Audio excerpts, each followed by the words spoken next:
All right, guys. So we've established again, like there's sort of this pummel fight that takes place here. Say we're in the knee shield, and again, the thing, and I was talking to you and Jeremy about this is like honestly, if you just go like let's say 30% live, and I just say Mike, don't let me keep this knee crushed. It's like that's the logical place for it to get uncrushed, right? It's not so much like directly against me because he can't push me away anymore, but he can kind of bring his knee up and then out. So he has to bring his knee into range for this pass for him to defend. Well, what's the way he's going to keep this from crushing? Would it be to pull? Would it be to take this knee back this way? No, right? Would it be to push me away with your knee? No, but it would be right. Right, open the leg up. When he opens the leg up, right? Then it's like, okay, what are the ways that he's going to compromise my position here? Would it be to push me that way? It's like, not really. I'm too strong here, and so on. So it's like when you start playing through the logical solutions, right? Now the problem is if he keeps his knee back here, I'm here, right? So we go back. So he doesn't want that to happen. So as he's doing that, he's going to try to wedge that knee back in the inside, or I can smush it again. Once I get him out of position with his only options for maneuverability, I mean, I don't say his only options, but like, for the most part, is to put himself in range for some of these other ones. Now, what I want to talk about next, since we've sort of established that, again, there's very much intersectionality between all of the sort of, you could almost say pinning positions of the hips. I want to talk about the sort of intersectionality of these mechanics, right?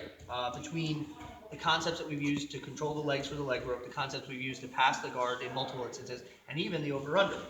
So let's say for the sake of argument that I have, like, just to give you kind of some context, or I'll give you a for example, okay, I have his knee smashed, but I don't feel like I can control this bottom leg. Like I can't really grab the pant leg, maybe his knees are pinched too tight, maybe, he's being really active, like with his upper body, fighting for collars and things, and I'm able to keep him pinned, but I don't feel like I have the luxury of getting this pant grip, right?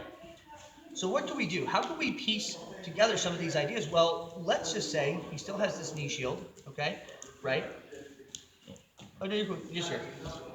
I'm going to take my shoulder and I'm going to put it to his belly, just like we did for the over-under pass. From here, my arm is going to wrap around the leg, just like we did. I'm here and I'm here. Okay? From here, guys, I'm going to do that same cradle sit-through mechanism where my knee kind of wedges under and I sit through to my hips like we did when they brought their head in close. We did that basically to his upper body. Now we're going to do it to his lower body. So we're here. I've smushed the knee.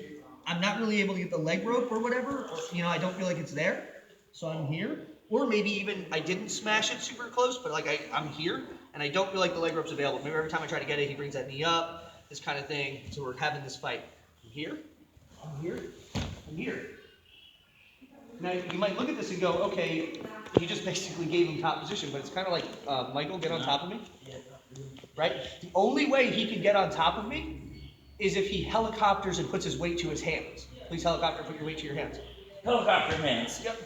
We'll just take him over all the way. We'll give him my guard pass. Like he's gonna put all of his weight in his hands and take all of his weight off of his legs to do that. If he doesn't respond in some way, so we're here, I'm smashing, going through, cradle, and then I step my knee under his knee. You okay? Yeah, it's good. Yep, it can be nice and heavy. It's quite savage. Furthermore, right, so again, the same mechanics, guys. All I'm doing is crushing the knees, like hog tying the knees like we did before, just this time with a bear hug.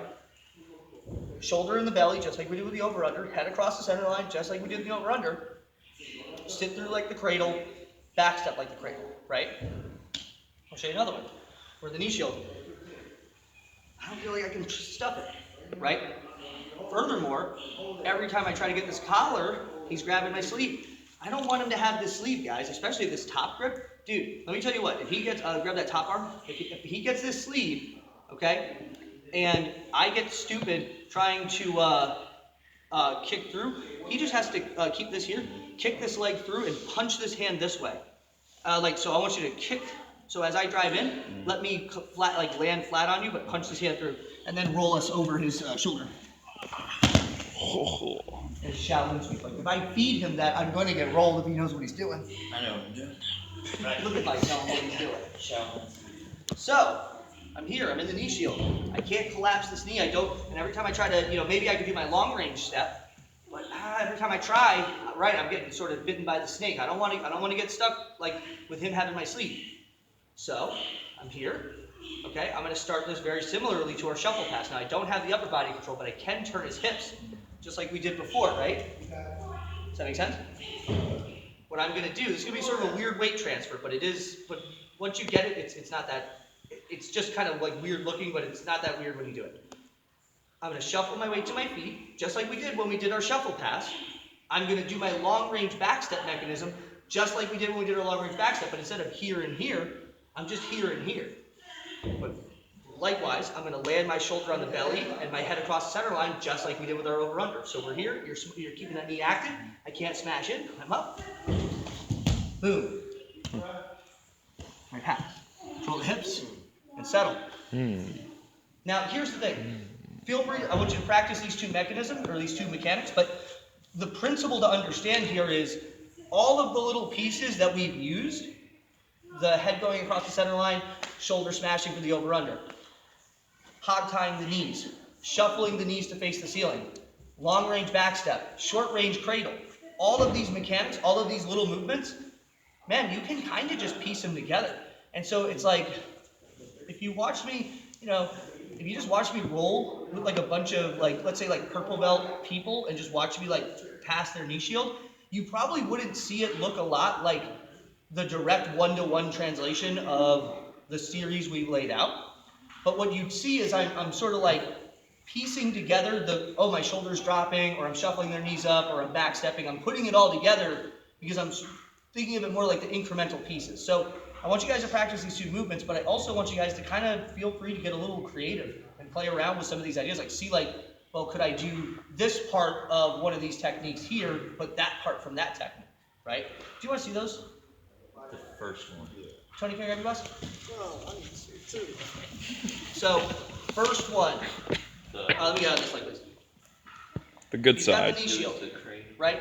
I smash, but again, maybe I don't feel like, again, I keep trying the leg rope, it's just not working. I don't feel like it's firing, right? Maybe he's keeping this elbow in tight, but he's not cradling his head in, and he's not going for the collar grip. So he's kind of not feeding me either of the baits that are setting up our next two passes in the sequence, right? So I'm here.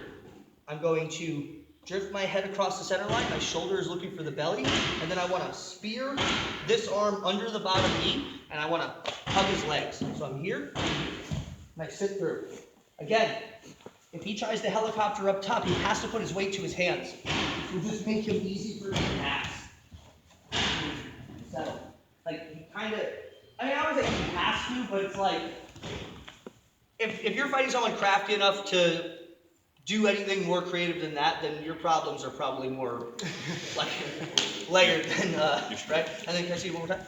And then one more time. So that's one. And then if he doesn't do anything, so I'll just do that again. I'm here, boom, out, drive, and then just put your knee under his knees. So you're talking. Okay. Right? So if you like, say, you try to like move. Like, he's pretty jammed up here. That's where it sucked the most. Yeah. When I was under you. Yeah. Finally, we're back in the knee shield. Second one. This one's weird. It's almost like I want to stand up and I kind of like shake off the towel, right? Shaking off the towel. So I'm here, two pants grips. I can't really smush in. And if I try to reach, right? So I'm here. Let's say your cradle a little bit more. I'm here. I'm going to step up just enough to like whip and drop my shoulders. And I'm shucking these legs behind me. It requires commitment, and much like in life, commitment is scary, but it'll work. Does that make sense, guys? Excellent. Start up with that. 1, 2, 3.